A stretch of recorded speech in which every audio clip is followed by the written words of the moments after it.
are the three straight stars. Hey, Tomasio here, coming at you in the evening time, driving home from Franciscan University, Steubenville, my new iPhone. Anyway, the Pope's encyclical, okay, Laudato Si. Basically, he's saying that the Catholic Church has been wrong on things. He mentions that in the encyclical. He says the Catholic Church has been wrong, okay, probably referring to Galileo and, a number of things.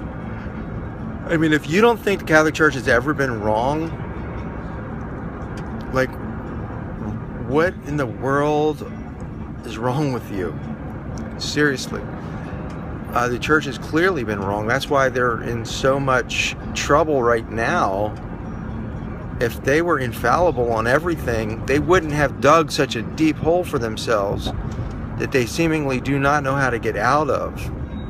So, whether like faith and morals. Okay, so they say they're infallible in faith and morals. Well, if they're infallible in faith and morals,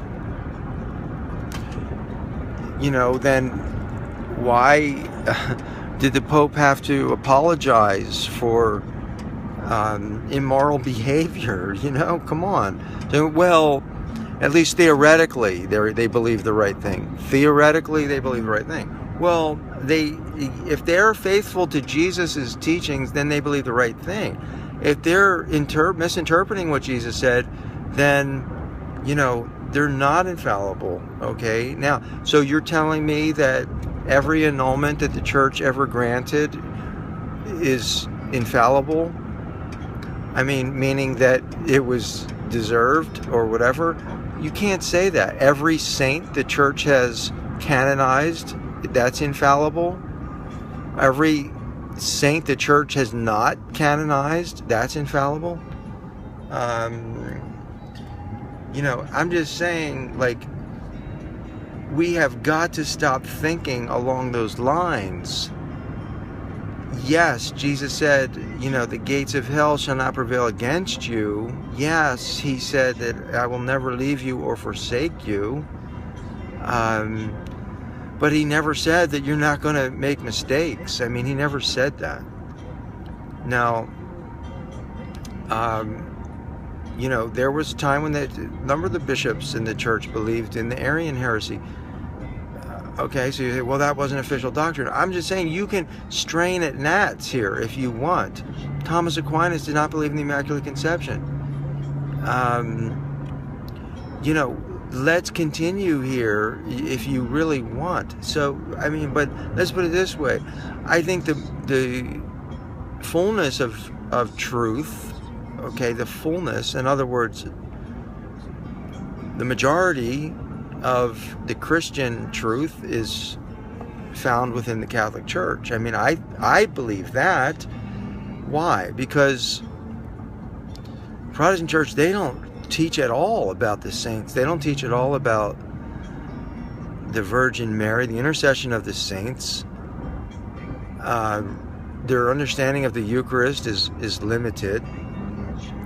Sacraments limited. Purgatory, they don't even believe in purgatory. So I'm saying the fullness of truth is within the Catholic Church. So in other words, you can find teachings on Mary, purgatory, the saints. You can find teachings on, mysticism. You can find teachings on the Eucharist. You can find teachings really on pro-life, artificial contraception.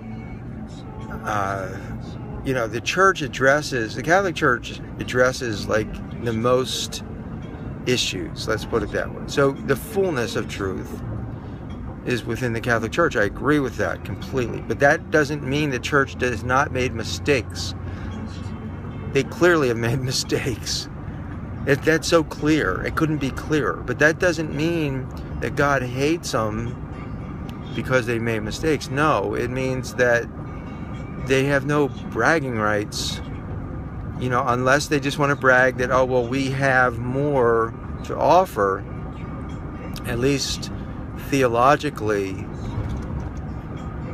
but so you might have more to offer theologically, but you don't allow it to be practiced. Where do you see the gifts of the Spirit operating in the Catholic Church? Your typical parish? No, you don't. Okay, that's all. People in charge of the Catholic Church are the ones hired because of a degree that they have received, or someone that they knew. They're not hired because of their holiness or their closeness to God. I mean, in the most part, I can't tell you how many interviews I've been on. They're not interested in your closeness to God. They're interested in your credentials. So you can have a very credentialed person who doesn't have a heart for God. So what are they? They're more administrators. They're more, they're not spiritual guides or leaders, because they're not even spiritual themselves. So they're more, running the institution. So, I mean, I know I'm just rambling here, but, there's so much going on. So you either form against them, which means you're either connected or you're not. And you can say you're connected. That doesn't guarantee that you are connected. If you don't have any discernment, if you can't discern this encyclical, if you can't discern, what's happening in this country, then I don't care what your credentials are. The wisdom of man is foolishness to God. So what he conceals from the wise and learned, he reveals to the merest of babes. That's Scripture. Thank you.